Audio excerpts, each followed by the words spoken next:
Lalu datanglah firman Tuhan kepadaku. Hai anak manusia, berbicaralah kepada teman-temanmu sebangsa dan katakanlah kepada mereka, kalau aku mendatangkan pedang atas sesuatu negeri dan bangsa negeri itu mengambil seorang dari antara mereka dan menetapkan dia menjadi penjaganya, dan penjaga ini melihat pedang itu datang atas negerinya, lalu meniup sangkakala untuk memperingatkan bangsanya. Kalau ada seorang yang memang mendengar suara sangkakala itu, tetapi ia tidak mau diperingatkan, sehingga sesudah pedang itu datang ia dihabiskan, darahnya tertimpa kepadanya sendiri. Ia mendengar suara sangkakala, tetapi ia tidak mau diperingatkan, darahnya tertimpa kepadanya sendiri. Kalau ia mau diperingatkan, ia menyelamatkan nyawanya.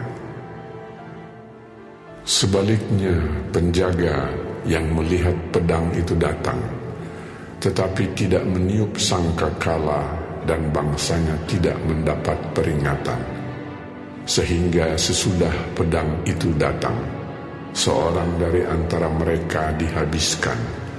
Orang itu dihabiskan dalam kesalahannya, tetapi aku akan menuntut pertanggungan jawab atas nyawanya dari penjaga itu.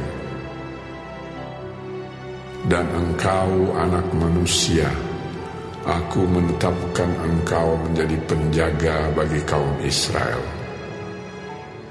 Bila mana engkau mendengar sesuatu firman daripadaku, peringatkanlah mereka demi namaku. Kalau aku berfirman kepada orang jahat, hai orang jahat, engkau pasti mati, dan engkau tidak berkata apa-apa untuk memperingatkan orang jahat itu supaya bertobat dari hidupnya, orang jahat itu akan mati dalam kesalahannya, tetapi aku akan menuntut pertanggungan jawab atas nyawanya daripadamu.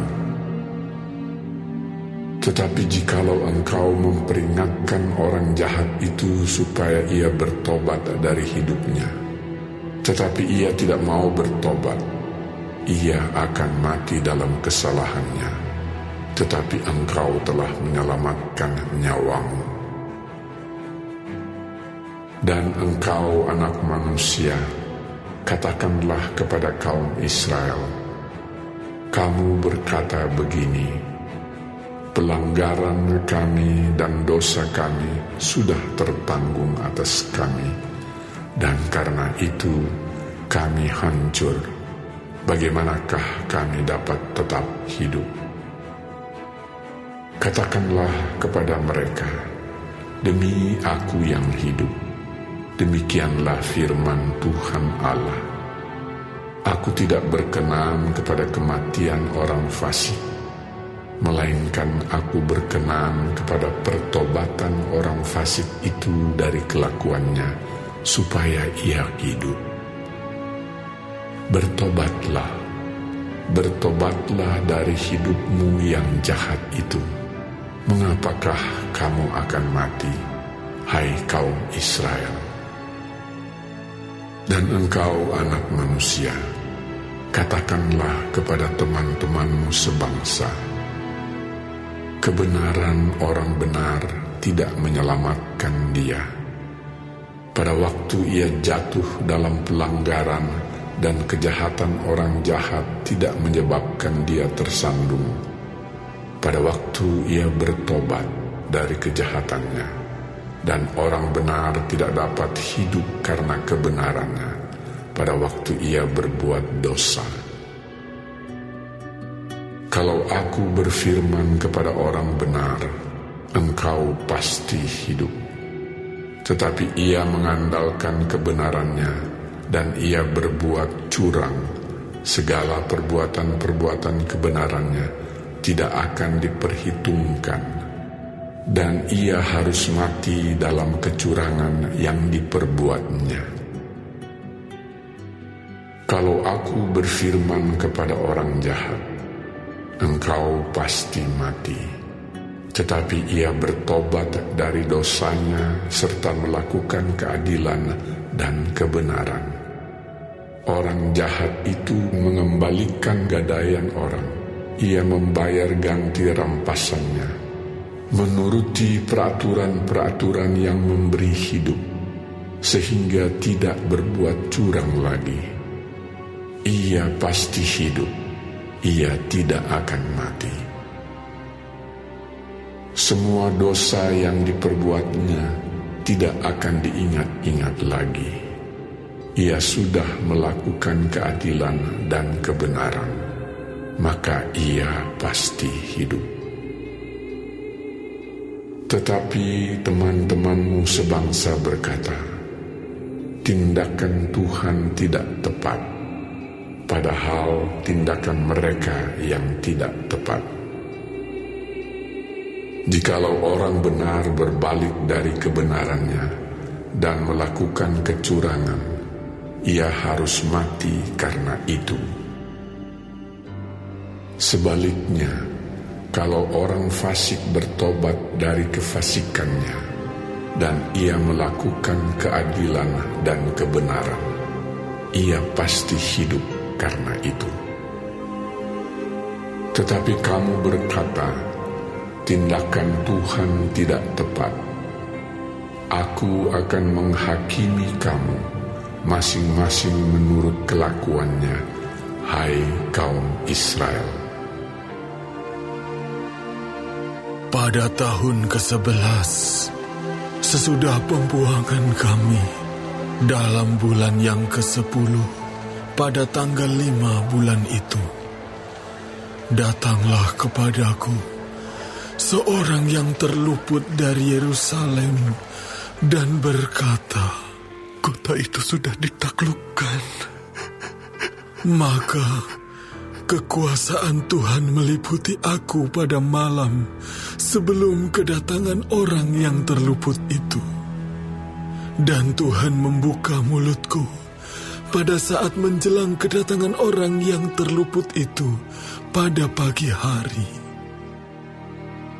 Mulutku sudah terbuka dan aku tidak bisu lagi. Lalu datanglah firman Tuhan kepada aku. Hai anak manusia, orang-orang yang tinggal pada reruntuhan-reruntuhan ini, yaitu yang di tanah Israel, berkata begini, Abraham adalah seorang diri. Tatkala ia mendapat tanah ini menjadi miliknya, tetapi kita banyak. Tentu tanah ini diberikan kepada kita menjadi milik. Oleh karena itu, katakanlah kepada mereka, beginilah firman Tuhan Allah. Kamu makan daging dengan darahnya. Kamu melihat juga kepada berhala-berhalamu, dan kamu menumpahkan darah. Apakah kamu akan tetap memiliki tanah ini? Kamu bersandar pada pedangmu. Kamu melakukan kekejian dan masing-masing mencemari istri sesamanya. Apakah kamu akan tetap memiliki tanah ini? Katakanlah begini kepada mereka, beginilah firman Tuhan Allah. Demi aku yang hidup, orang-orang yang tinggal pada reruntuhan-reruntuhan akan mati rebah oleh pedang. Dan orang-orang yang di padang akan kuberikan kepada binatang liar menjadi makanannya. Dan orang-orang yang di dalam kubu dan gua akan mati kena sampar. Tanah ini akan kubuat musnah dan sunyi sepi, dan kecongkakannya yang ditimbulkan kekuatannya akan berakhir. Gunung-gunung Israel akan menjadi sunyi sepi, sehingga tidak seorang pun berani melintasinya. Dan mereka akan mengetahui bahwa Akulah Tuhan, pada saat Aku membuat tanah ini musnah dan sunyi sepi, oleh karena semua perbuatan-perbuatan mereka yang keji yang mereka lakukan. Dan engkau, anak manusia, teman-temanmu sebangsa bercakap-cakap mengenai engkau, dekat tembok-tembok dan di pintu rumah-rumah, dan berkata satu sama lain, masing-masing kepada temannya, silakan datang dan dengar apa yang difirmankan oleh Tuhan. Dan mereka datang kepadamu seperti rakyat berkerumun, dan duduk di hadapanmu sebagai umatmu. Mereka mendengar apa yang kau ucapkan, tetapi mereka tidak melakukannya. Mulutnya penuh dengan kata-kata cinta kasih, tetapi hati mereka mengejar keuntungan yang haram. Sungguh, engkau bagi mereka seperti seorang yang melakukan syair cinta kasih dengan suara yang merdu, dan yang pandai main kecapi. Mereka mendengar apa yang kau ucapkan, tetapi mereka sama sekali tidak melakukannya. Kalau hal itu datang, dan sungguh akan datang, mereka akan mengetahui bahwa seorang nabi ada di tengah-tengah mereka.